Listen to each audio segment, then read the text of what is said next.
por la Escuela de Ciencias de Salud Campus Ensenada UABC, médico adscrito a terapia intensiva y neumología Iztecali Ensenada.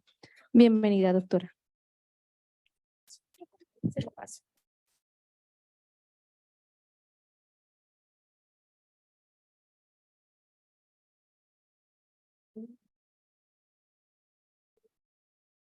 Bueno, muy buenos días, buenas tardes, provecho a todos. Me tocó buena hora porque al doctor Alvarado ya va a estar la digestión. Conmigo todavía van a estar un poquito despiertos, lo lamento. Y bueno, nada más ahorita que nos pongan la plática. Bueno, igual que mis compañeros, quiero agradecer la oportunidad de poder participar en estas jornadas en pro de la educación médica continua, y también quiero agradecer que se hizo un espacio para las enfermedades respiratorias. Dentro de las enfermedades respiratorias, bueno, hay muchísimas opciones, y un tema que a mí se me hizo muy importante para manejar es la enfermedad pulmonar más frecuente, la enfermedad pulmonar crónica más frecuente en el mundo. Quiere decir que sin importar si yo me dedico a cuestiones específicamente de salud respiratoria, si yo soy médico general, si yo soy pasante, si yo soy enfermera, me voy a topar en algún momento con esta enfermedad. Y afortunadamente no tengo ningún conflicto de intereses para esta presentación. Y bueno, en cuanto al panorama actual de esta enfermedad, que es la enfermedad pulmonar obstructiva crónica, en los últimos 6, 7 años ha habido muchísimos cambios. Antes, cuando yo me formé como médico, era un poquito más fácil hablar de este tipo de enfermedades. Eran 2 o 3 opciones de tratamiento, era una definición de 2 o 3 líneas y se acabó. Era una enfermedad que por definición debía ser obstrucción y teníamos 2 opciones broncodilatadoras y antiinflamatorias, nada más. Eso ha cambiado mucho en el estudio de la EPOC. Se considera una de las 3 principales causas de muerte en todo el mundo y tiene síntomas respiratorios que se asocian a la limitación del flujo aéreo. Es una persona que no puede respirar bien. Entonces, todos los síntomas asociados a esto es lo que nosotros vamos a ver ahorita en la clínica. ¿Qué hace de especial la EPOC de otras enfermedades respiratorias? Tenemos que es una enfermedad frecuente, les acabo de decir que es la primera enfermedad respiratoria crónica en el mundo.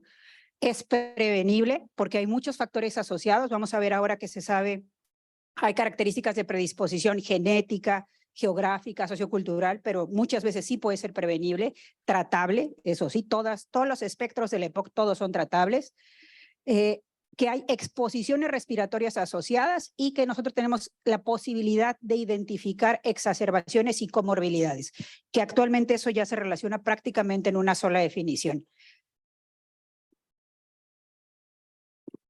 Ahora, ¿qué cambió de la EPOC al 2018, 2017? Era más o menos lo mismo. Las guías del 2021 cambiaron mucho porque hablaba sobre las diferencias en el tratamiento, que hay que identificar un grupo de pacientes que se inflaman y se tratan con más antiinflamatorios que otros, que se les dan esteroides y a otros no. Ahí cambió mucho el tratamiento y empezaron a haber nuevas fórmulas de medicamentos, nuevas moléculas, nuevos dispositivos. Pero ahí es como que empezaron los cambios para la EPOC. La EPOC tiene no guías de tratamiento. A diferencia de las enfermedades cardiovasculares, a diferencia de las guías de diabetes y otro, EPOC no tiene guías.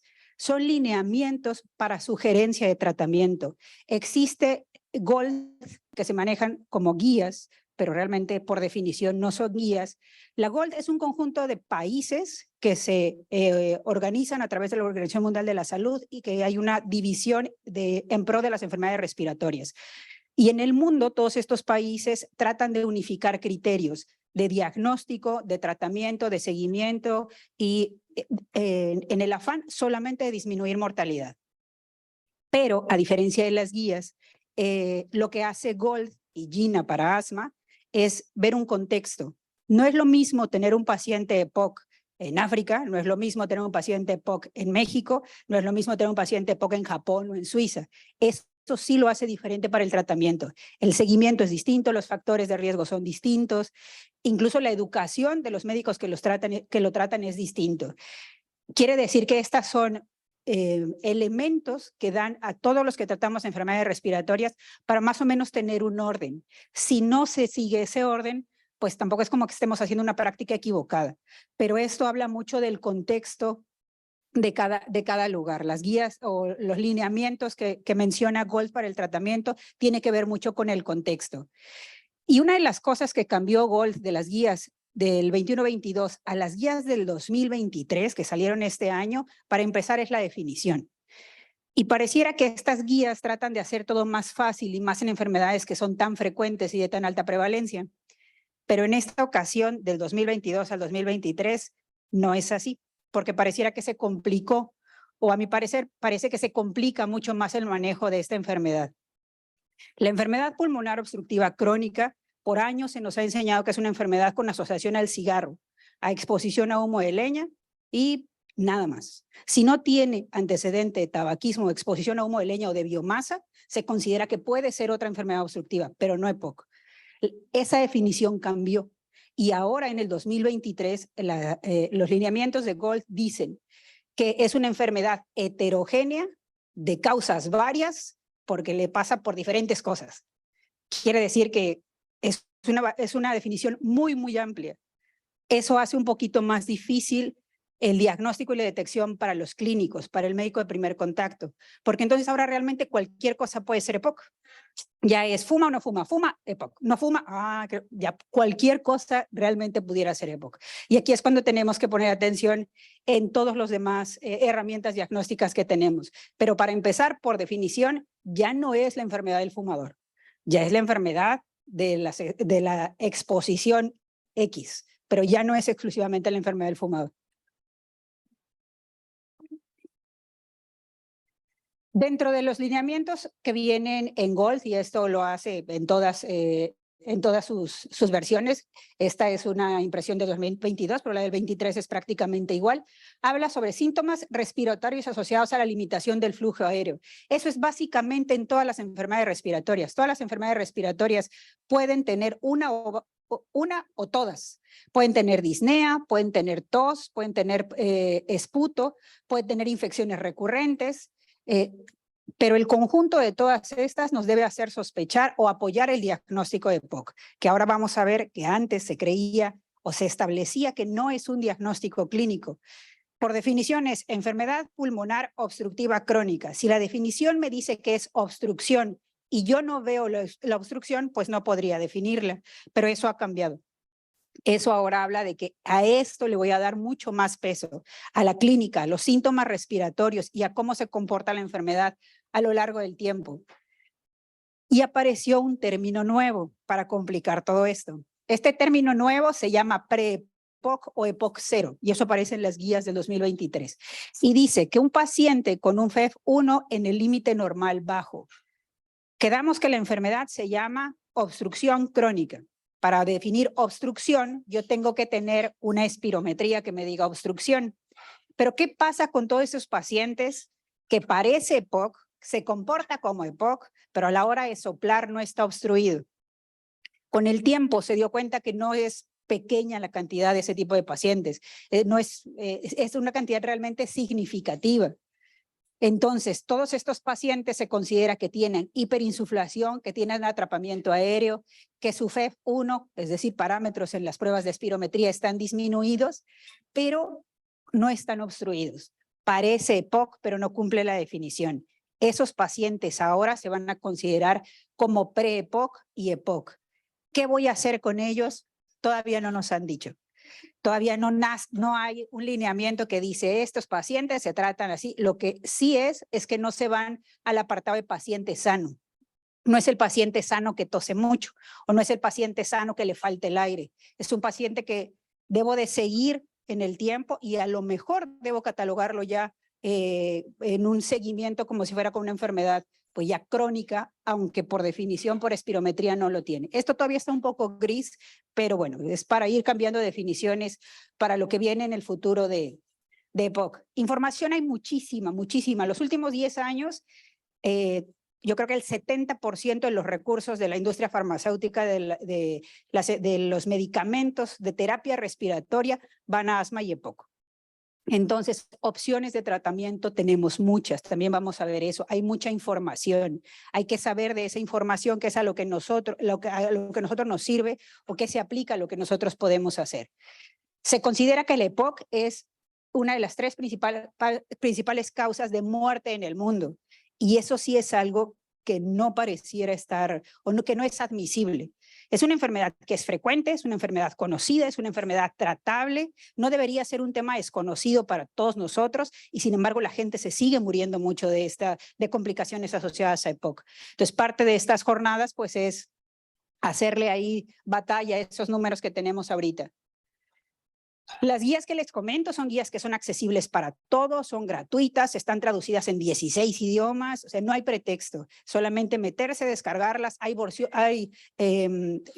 versión de bolsillo para los que todavía les gusta estar leyendo ahí en el librito. Hay versión de bolsillo impresa, hay aplicación para el teléfono y para todo. Y aquí nos dice paso a paso qué opciones tenemos para tratar a nuestros pacientes, para seguirlos y demás. Entonces, bueno, la información está ahí al alcance de todos nosotros. Algo importante y un énfasis muy grande que se hizo a partir del 2021 es que el EPOC es una enfermedad multifactorial. No es paciente con diagnóstico o sospecha de EPOC, señor, ya no consume con leña, señora, no cocine con leña y no fume. Eso cambió. Tenemos muchos otros enemigos de la EPOC y todos se deben de tratar. Es una enfermedad multifactorial que tiene que ver desde la niñez. Ahora, no solamente se le debe preguntar al paciente, ¿fuma o fumó? Exposición a humo de biomasa, ¿sí o no? Es en la infancia. ¿Tu mamá cocinaba con leña? En la infancia, pues, sí, pero yo no. Hay estudios ya muy bien hechos donde se dice que las personas que crecieron en comunidades donde se tiene ese tipo de prácticas, en la etapa adulta desarrollan enfermedades pulmonares. Se debe de ahondar un poquito más en la historia clínica y en los factores de riesgo, que parecieran muy indirectos y lejanos, pero existen. El tabaco en todas sus presentaciones, ahora pues también se diversifican, todo el tabaco en todas las formas que existan hace daño. Marihuana, ahí es un poco tenebroso todavía el terreno, definitivamente no es algo que se recomiende, como en algunos lugares ya es una práctica permitida, seguramente habrá estudios a largo plazo que evalúen realmente cómo afecta la función pulmonar el uso crónico de marihuana. Contaminación ambiental de interiores y exteriores, eso también va en decremento de la función respiratoria. Los factores genéticos son del 10 al 12%, realmente son pocas las enfermedades que se asocian como factores, como una deficiencia o alteración genética o congénita, más que, bueno, genética y congénita. El envejecimiento también. Asma, quiere decir que otras enfermedades respiratorias también van en detrimento de la presencia o exacerbación de EPOC. ¿Quiere decir que yo puedo tener más de una enfermedad respiratoria? Sí. Puedo tener asma y EPOC, puedo tener SAOS y EPOC, puedo tener rinitis y EPOC, puedo tener un montón de cosas, y si no trato todas, es imposible que controle a mi paciente. Quiere decir que lo tengo que ver en forma global. Y las infecciones, todos los pacientes que tienen EPOC producen un moco de mala calidad, un moco malo. Ese moco malo es muy fácil que se infecte. Entonces, las infecciones recurrentes es un problema muy grande. Ahora, como en muchas otras enfermedades, las infecciones van acortando la vida de nuestro pulmón. Entonces, la calidad de vida y el pronóstico de vida de ese paciente también pues se va deteriorando.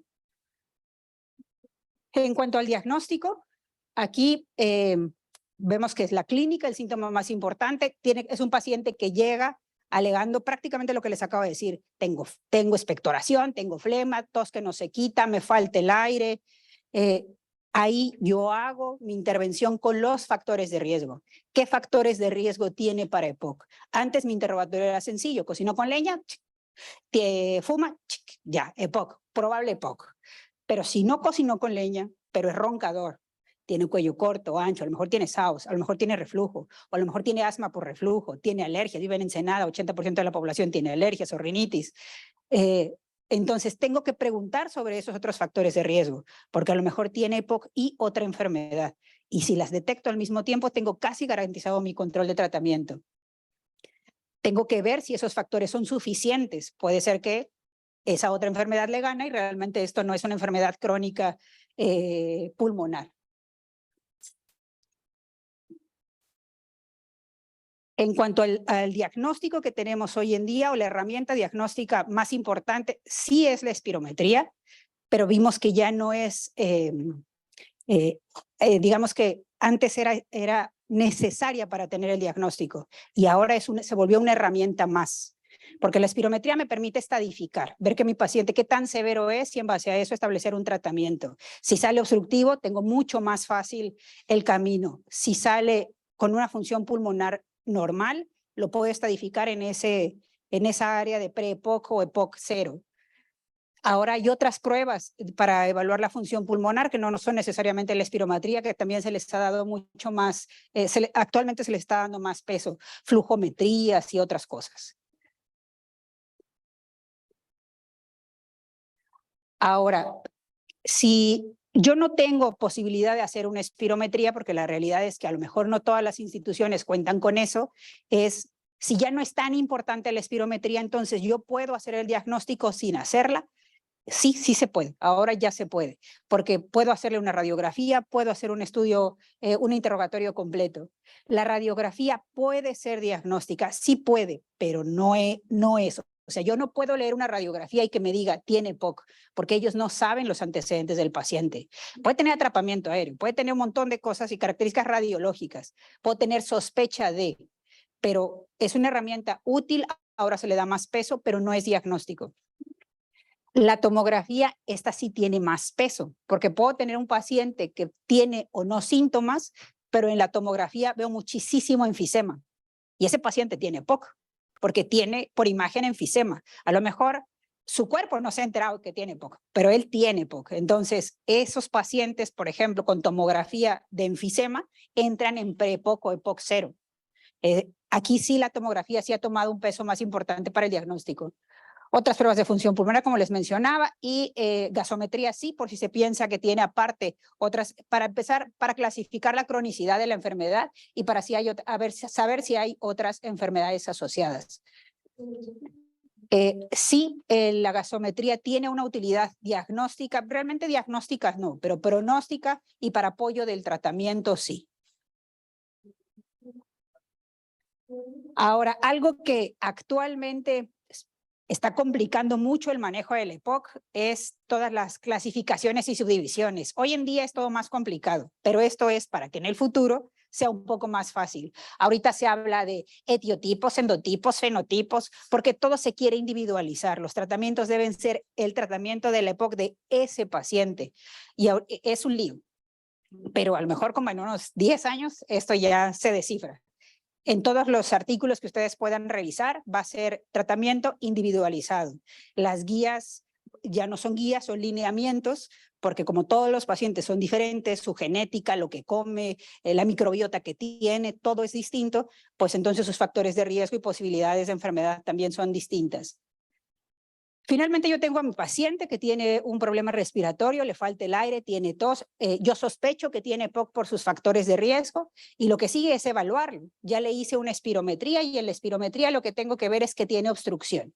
Si tiene obstrucción, ya la puedo clasificar. Entonces, por definición, este sí entra en los fáciles porque tiene obstrucción y en base a lo que me da la espirometría yo puedo decir si es leve, moderado, severo, muy severo. Y aquí entra otra cosa que se ha visto en EPOC desde hace algunos años, que el EPOC tampoco le es fiel a lo que dice en el papel. Si EPOC dice es obstrucción y aquí dice que es severo, el paciente puede estar corriendo la maratón sin problema, hacer alpinismo sin problema, nadador sin problema, sin ninguna limitación física. Y entonces pareciera que no leyó que está muy enfermo y que tiene un EPOC bien severo. O por lo contrario, veo una tomografía muy bonita, una espirometría más o menos, y el paciente se está ahogando y está como pescadito todo el tiempo y está con el salbutamol en la bolsa que se acaba 2 canisters en un día. Quiere decir que no hay una correlación directa, o sea, 100% fiel entre las espirometrías, las imágenes, la función pulmonar y la clínica. Entonces yo tengo que estudiar todo y eso es todo el tiempo, no cuando lo diagnostico. Que toca el consultorio, sopla ese día, qué factores de riesgo, si están controlados o no, cómo se puso los medicamentos. Y entonces, ¿para qué hacemos esto? ¿Para qué hacemos entonces la espirometría si eso realmente no tiene un reflejo en el tratamiento y el pronóstico? Bueno, pues sí lo tiene porque se conjunta A más B más C y entonces voy haciendo un plan de tratamiento, que eso es lo que necesito, un plan. Como es una enfermedad crónica, que sí que no se quita, es una enfermedad que se complica, es una enfermedad que es la tercera causa de muerte en el mundo, yo tengo que tener un plan de contingencia para saber qué hacer. Y entonces, ya que tengo mi plan, veo la espirometría. Y como les mencionaba, dependiendo de la espirometría, me da información, pero no lo es todo. Puede parecer una enfermedad bien sencilla y no serlo, pero ya me orienta esos casos que se ven muy severos y que yo pienso a lo mejor citarlo a 6 meses, a lo mejor no, porque la espirometría tiene mucha limitación y lo voy a estar viendo cada mes. O voy a estar viendo qué otros factores de riesgo que yo no he identificado que me puedan estar exacerbando o dando descontrol de la enfermedad. Y como en todas las enfermedades respiratorias, los que hemos visto a pacientes con enfermedades pulmonares de algún tipo, no existe cosa más difícil de manejar. Bueno, después de ver la plática de la doctora, creo que sí, muchas más difíciles, que la sensación de falta de aire. Que alguien se esté ahogando es algo indescriptible. Sentir que, por esa definición que uno aprende de disnea, de sed de aire, es real. Uno jala, no te llena. Y es algo que no le puedes transmitir ni a tu médico ni a tu familiar y quieres que te dé el aire y demás. Y eso, junto con todo lo que va acompañado a la gente que tiene disnea, modifica la calidad de vida. Las metas para los que hacen las guías de tratamiento es que la gente no se muera, es modificar mortalidad. Las metas para las farmacéuticas es calidad de vida. Es, pues sí, no te mueres más, te mueres menos, pero vives mejor. Y entonces la gente, pues eso queremos. O sea, un día 10, pero calidad. Y eso se incluye en el diagnóstico y en el tratamiento y en el plan de tratamiento del EPOC. Tenemos que preguntarle a los pacientes sobre la calidad de vida que tienen, porque tú haces una evaluación, haces una meta, haces un plan y debes mejorar esa calidad de vida. Que se pueda bañar sin estarse ahogando, que no tenga que dejar abierta la puerta en el baño porque siente que se desploma y no va a poder pedir ayuda, que pueda cargar a sus nietos, que todo eso es bien importante sobre las metas del tratamiento. Entonces, nosotros tenemos que evaluar grados de disnea y tenemos que evaluar calidad de vida. Todo aquí viene ya un apartado en las guías, ahí ya vienen estos cuestionarios establecidos, porque nosotros fuera de la plática casual que podemos tener con el paciente, debemos hacerlo algo objetivo. Y entonces decir, tiene un CAT de tantos, tiene una disnea de tanto, y la siguiente cita, tanto y tanto. Y los números son los que nos va a decir si estamos haciendo bien nuestro trabajo. Y si creemos que sí lo estamos haciendo bien, a lo mejor el que no lo está haciendo bien es el paciente. Y la cosa es ir ahí retroalimentando para ver dónde se nos está yendo, se está alejando la meta de tener un buen control. Entonces, ya después de yo saber que la EPOC es una enfermedad obstructiva que tiene ciertas características que puede o no asociarse al tabaco, pero que tiene rasgos de disnea, falta de aire y todo eso, evalúo el grado de disnea que tiene mi paciente, de menos a más, evalúo si tiene que admitirse en hospital de menos a más, y pues yo tenía este cuadrito, y a nosotros nos enseñaron que en base a ese cuadrito haces ABC y tiene un EPOC ABC, ABCD, 1, 2, 3, 4, y en base a eso le doy el tratamiento. Pues eso era antes, porque ahora decidieron que ya no. Ahora es así, que no es ABE. La C dijeron que no, porque realmente no existe ese tipo de paciente. No existe, ese rubro de paciente no existe. No existe el paciente que se hospitaliza mucho, pero no tiene disnea. Porque si se hospitaliza mucho, pues es porque tiene disnea. Entonces, bueno, después de 3 años se dieron cuenta que eso no debía ser así. E hicieron esta modificación y tenemos A y B y E. E igual, es de menos a más de acuerdo a la disnea y de menos a más al número de hospitalizaciones, de menos a más en espirometría.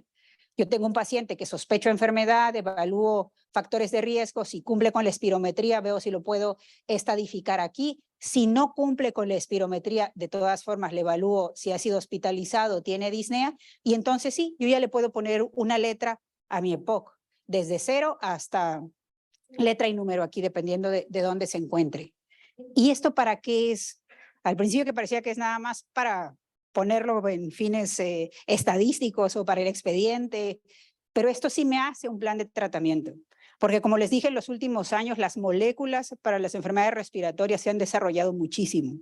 Hay muchas opciones, hay terapias únicas, terapias duales, terapias triples, no todos los pacientes son candidatos, pero entre más oportunidades tenga yo de clasificar e individualizar el tratamiento de mi paciente, es mucho más fácil.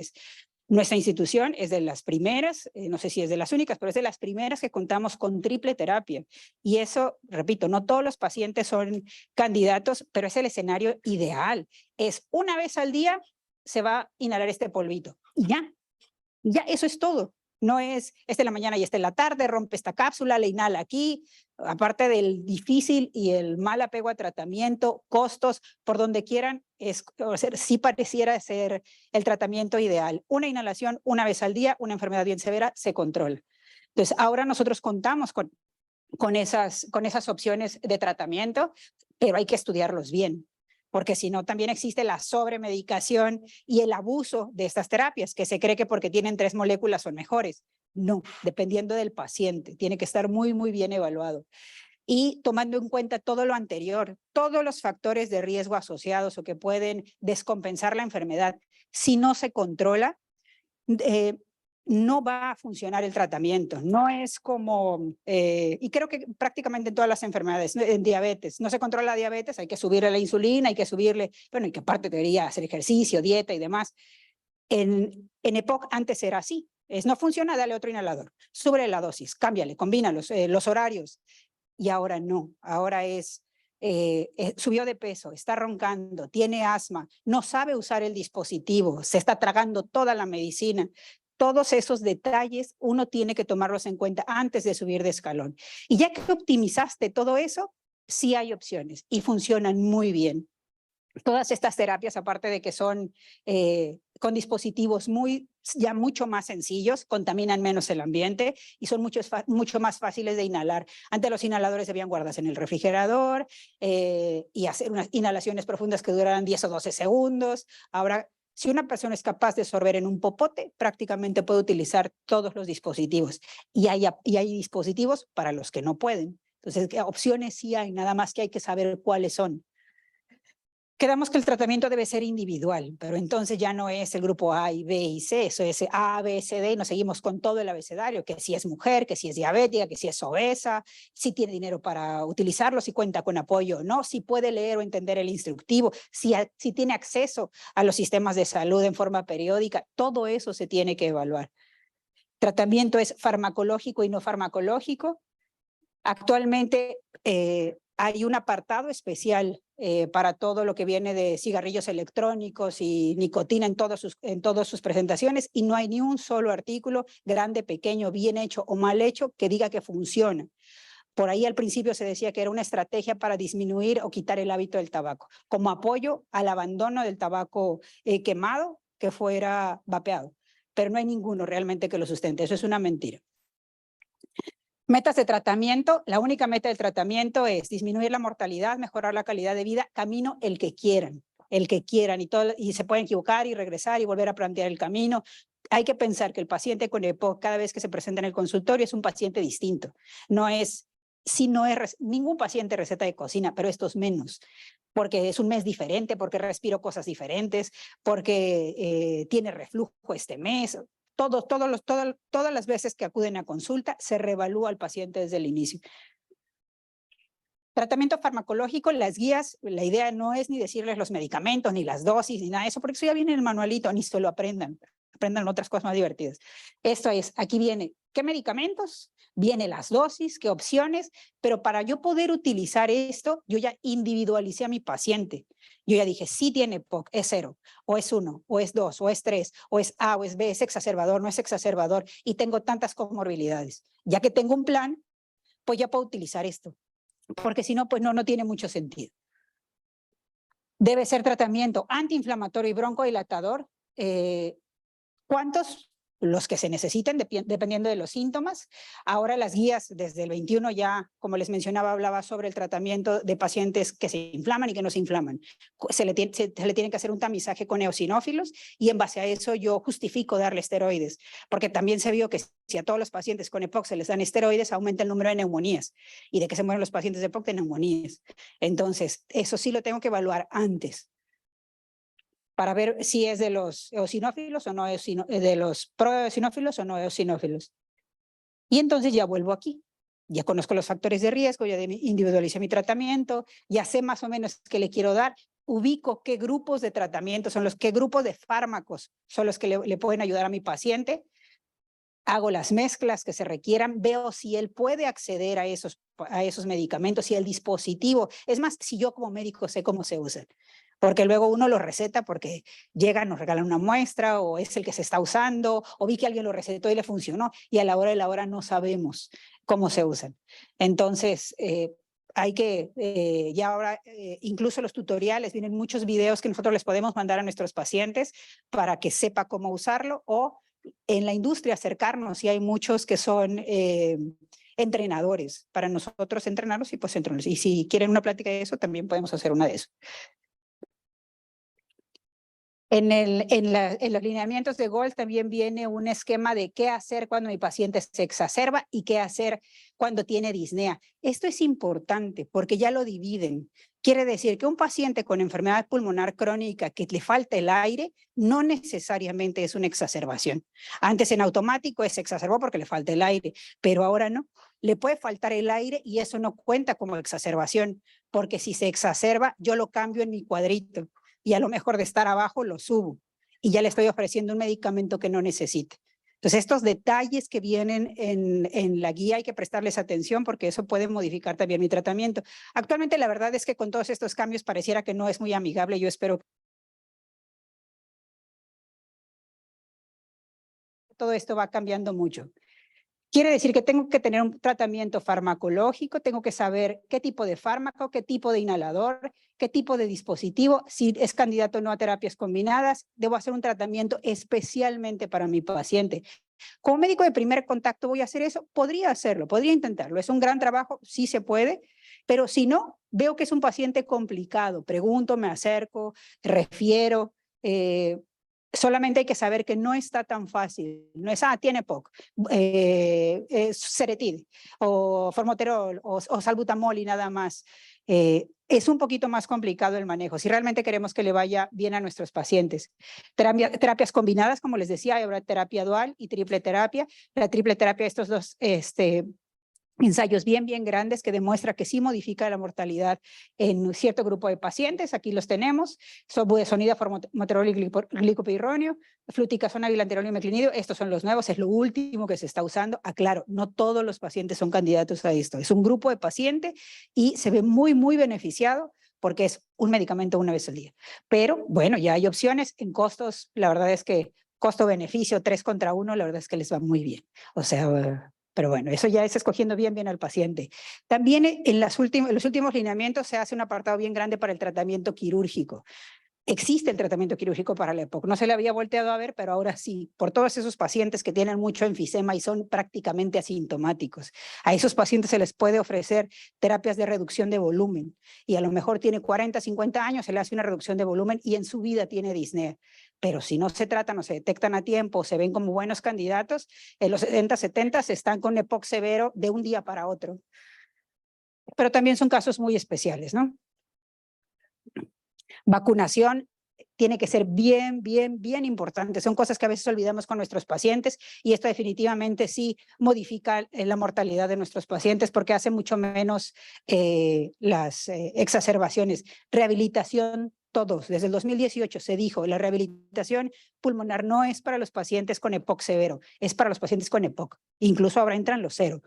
Todos son candidatos a rehabilitación pulmonar. Aclaro, rehabilitación pulmonar no es hacer ejercicios con el inspirómetro y soplar en un popote, agüita, es mucho más compleja y se tiene que hacer en forma ordenada. Pero todos los pacientes son candidatos a rehabilitación pulmonar si se identifica una enfermedad de este tipo. Y esto es cíclico, es todo el tiempo, todo el tiempo. Cada vez que veo un paciente, todo lo que vamos a ver se hace otra vez. Yo entiendo que a veces por tiempo de consulta eso es difícil, pero hay que hacer el esfuerzo. Reto, tratamiento óptimo de comorbilidades, establecer la disponibilidad de paciente y medicamentos, ver la respuesta del paciente, ver en costos si eso es algo viable para mi paciente y capacidad para el uso del dispositivo. Finalmente, la cosa es encontrar lo que le ajuste a mi paciente. No es ni el medicamento ni el más caro, ni a lo mejor ni el que tengo a la mano, es encontrar, hacer un esfuerzo porque sea el ideal para este. Y bueno, muchas gracias por su atención. Gracias, doctora, por su excelente tema. Voy a ceder el uso del micrófono al doctor José Manuel Martínez, jefe de enseñanza de Hospital Ensenada, para la entrega de constancia y de un obsequio.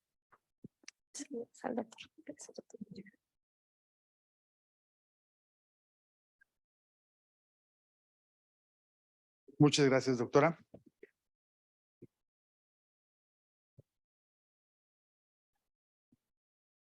Iztecali otorga el presente reconocimiento a la doctora Carolina Armeaga Osoños por su participación como ponente en las jornadas de educación médica continua 2023 con el tema Actualizaciones en enfermedad pulmonar obstructiva crónica. Con validez del doctor, nuestro director general, el doctor Dagoberto Valdés Juárez, nuestra subdirectora general médica, la doctora Angélica Pon Méndez, y nuestro director de calidad y educación en salud, doctor Luis Antonio Portillo Gómez. Nuevamente, muchas gracias, doctora.